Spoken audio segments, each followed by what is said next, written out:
Hello CA Foundation students. I hope your May 2026 preparations are going well.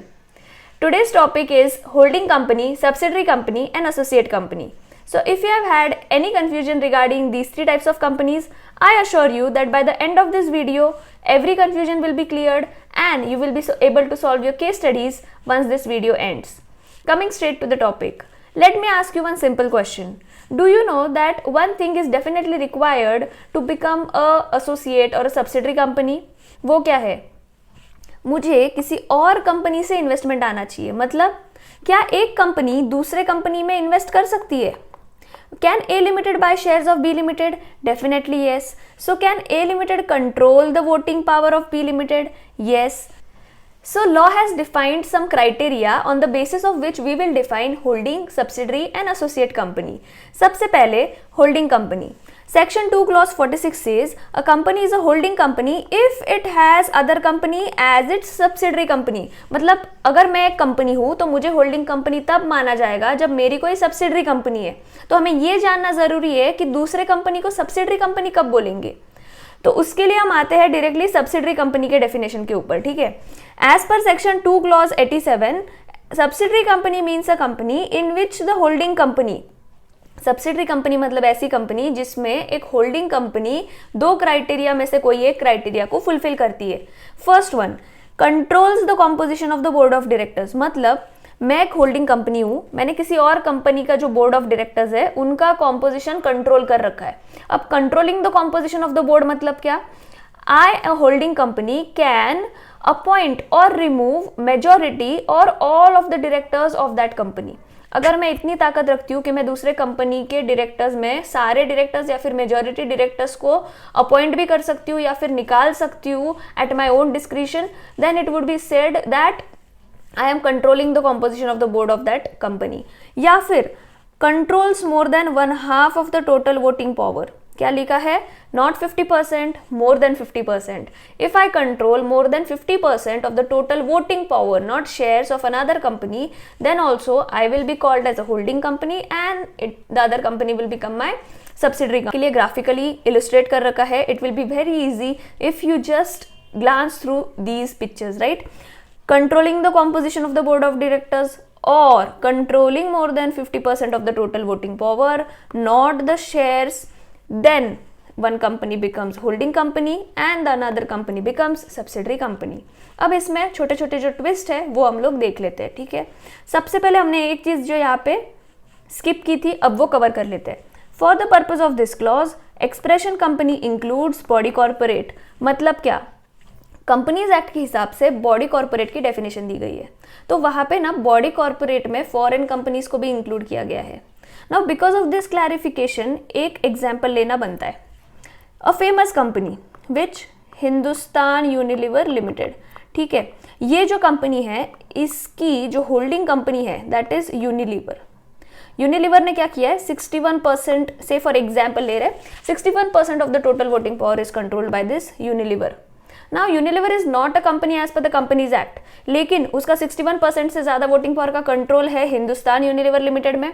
तो हम मान लेंगे कि ये जो यूनिलीवर है ये होल्डिंग कंपनी है. क्लियर है? Another thing, controls more than 1/2 of the total voting power either at its own, या तो मैं खुद से उसमें वोटिंग पावर कंट्रोल कर रही हूँ या फिर टुगेदर विथ वन और more of its subsidiary companies. इसके लिए एग्जाम्पल यहाँ पे है. Say H is a holding company. It has 30% control of voting power of this T Limited. It has total control, say 100% या फिर it is a subsidiary. S1 is a subsidiary of H किसी भी तरीके से. ठीक है. Now S1 has 25% control of voting power of T and H has 30% control.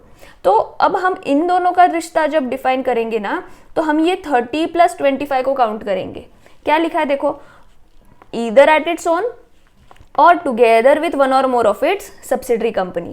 So after we count this 25% and 30%, H becomes holding company of this T. Correct? A company shall be deemed to be subsidiary company of the holding company. मतलब B Limited को हम subsidiary मानेंगे A Limited का, even if any of the controls referred about, कौन से? Control of the composition of the board और control of the more than 50% of total voting power, इन दोनों में से कोई भी control is by another subsidiary company of the holding company. मतलब ए लिमिटेड ने सी लिमिटेड में 61% वोटिंग पावर कंट्रोल कर रखा है।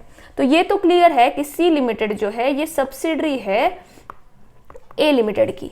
Now A limited does not have any investment in this B limited, ठीक है, अभी के लिए मान लो। सी लिमिटेड लेकिन 61% या से 51% होल्ड करता है बी लिमिटेड में। Now C limited becomes holding company of B limited, clear?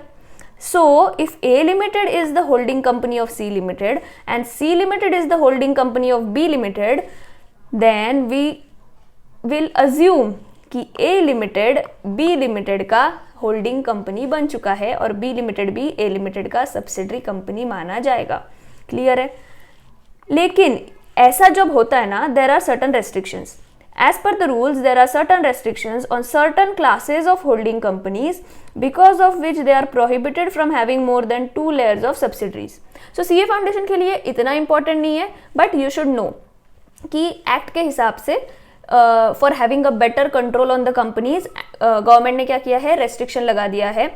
कुछ कंपनीज को इसमें से एक्सक्लूड किया है, लेकिन बाकी कंपनीज को बोला है कि आप ये जो अरेंजमेंट है ना, ए लिमिटेड ने सी लिमिटेड में किया, फिर सी लिमिटेड बी लिमिटेड का होल्डिंग बन गया, ये वाला अरेंजमेंट आप मोर देन 2 लेयर्स के ऊपर नहीं कर सकते हो। देखो आपको ये पिक्चर से ज्यादा क्लियर हो गया कि होल्डिंग कंपनी है, ये सब्सिडरी है, अब ये सब्सिडरी जो है ये इसकी सब्सिडरी, अब इसके आगे आप और ऐसा चेन नहीं बना सकते, ठीक है। ये क्या है? Actually this is covered in the definition of public company, लेकिन हम लोग इसको यहाँ पे कवर कर लेंगे because it is related to this topic, ठीक है।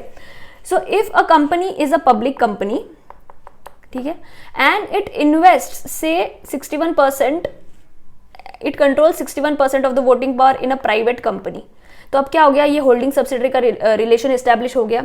तो एक्ट ने बोला अगर आपने ऐसा किया है ना, तो हम मान लेंगे that this private company is a public company for the purpose of this act, even though the private company continues to be private company in its articles. मतलब क्या कि प्राइवेट कंपनी के ऊपर वो प्राइवेट कंपनी वाले restriction तो रहेंगे क्योंकि आर्टिकल्स के हिसाब से वही है, लेकिन एक्ट के लिए कंप्लायंसेस के हिसाब से हम मान लेंगे कि ये प्राइवेट कंपनी क्या है, पब्लिक कंपनी है, ठीक है। Coming to the definition of associate company, as per section 2 clause 6, associate company means a company in which other company has a significant influence. Important words, holding subsidiary की बात होती है तब कंट्रोल की बात होती है, ठीक है, और यहाँ पे जब associate company की बात होती है तो कंट्रोल नहीं, significant influence की बात होती है। अब ये significant influence मतलब क्या? Control of at least 20% of total voting power, मतलब 20% रहा तो चलेगा क्या? यस, फिर भी आप एसोसिएट बन जाओगे वो पहली वाली कंपनी के। और कंट्रोल ऑफ बिजनेस डिसीजंस और participation in business decisions under an agreement. तो सिग्निफिकेंट इन्फ्लुएंस का डेफिनेशन ना वाइड है, या तो आप 20% या उससे ज़्यादा वोटिंग पावर का कंट्रोल कर रहे हो, मैं ए लिमिटेड हूँ, बी लिमिटेड के 20% या उससे ज़्यादा वोटिंग पावर को मैं कंट्रोल करती हूँ, नहीं तो फिर मैं बी लिमिटेड की जो है एक मैंने अग्रीमेंट कर लिया उसके साथ जिसके तहत मैं उसके बिजनेस डिसीजंस को कंट्रोल करती हूँ। अगर ये दोनों तीनों में से कुछ भी हो जाता है तो माना जाएगा कि मेरा बी लिमिटेड के ऊपर सिग्निफिकेंट इन्फ्लुएंस है, and if significant influence is there then it will be called as associate company। B limited मेरी associate कहलाई जाएगी और मैं holding हो जाऊंगी क्या? नहीं, होल्डिंग की डेफिनेशन कुछ और है, I might be called a parent company, लेकिन मेरी एसोसिएट कंपनी कौन है? B limited. B limited subsidiary है क्या? नहीं, ठीक है। I am giving you more or less you know combinations कि आप बाद में कंफ्यूज ना हो, तो हम सारे कंफ्यूजन यही पे क्लियर कर रहे हैं। But which is not a subsidiary company of that other company. अब ऐसा क्यों बोला? क्योंकि देखो 20% या उससे ज़्यादा अगर मैं बोलती हूँ कि मैं किसी और में कंट्रोल कर रही हूँ वोटिंग पावर, तो वो तो 100% तक चले जाएगा ना। तो इन्होंने रेस्ट्रिक्ट कर दिया कि अगर आप सब्सिडरी कंपनी के डेफिनेशन में जाते हो ना, तो हम एसोसिएट वाला क्लॉज यहाँ पे नहीं डाल रहे। फिर अगर आप 20% से लेके 50% तक का इन्वेस्टमेंट होल्ड करते हो या वोटिंग पावर होल्ड करते हो, तो फिर हम एसोसिएट बोलेंगे। अगर आप 50% से ऊपर चले गए तो फिर आप सब्सिडरी बन गए, तो फिर आप एसोसिएट नहीं कहलाओगे, correct. So, but which is not a subsidiary company of that other company and includes a joint venture company। अब joint venture company मतलब क्या? सिंप्लीफाई करके यहाँ पे मैंने आपके लिए पिक्चर में दिखाया है। Say there is a company A and company B, ये दोनों कंपनी साथ में आती है ये और कुछ बिजनेस करना चाहती है, so they will have joint control over the assets of this arrangement, वो कुछ एसेट्स खरीदेंगे, उससे कुछ बिजनेस करेंगे, तो ऐसा जब स्ट्रक्चर क्रिएट किया जाता है तो उसको बोला जाता है joint venture. Now when this is the case, we will first look at the definition also. Joint venture means joint arrangement whereby the parties that have joint control of the arrangement have rights to the net assets of the arrangement. ये definition इतना important नहीं है, but आपके लिए बस इतना जानना जरूरी है कि associate company के definition में joint venture company को include किया गया है. से फॉर एग्जाम्पल अगर ए लिमिटेड और बी लिमिटेड कोई जॉइंट वेंचर फॉर्म कर रहे हैं तो ये दोनों एक दूसरे के एसोसिएट कंपनीज बन जाएंगे. अब हम जो है ना ये डेफिनेशन को क्लियर करते हैं. means a company in which company has another company has significant influence but which is not a subsidiary company. ठीक है, ये तो आपको याद हो जाएगा, लेकिन जब केस स्टडी आएगा तो क्लियर होना चाहिए, इसलिए ये सिंप्लीफाइड वे. अगर आप 0 से लेके 19% तक होल्ड करते हो तो कोई रिश्ता नहीं है आपका दूसरे कंपनी से. अगर आप 20% inclusive of 20% up to 50% inclusive of 50%, if you have control of this much of the voting power, then there is a significant influence and so the other company becomes a associate company. If it is more than 50% control of the voting power, then the subsidiary holding relation will be established. आप इस चीज का भी screenshot ले सकते हो, यहाँ पे और सिंप्लीफाइड वे में हमने क्लियर कर दिया है. So I hope all your confusions are clear now. All the best.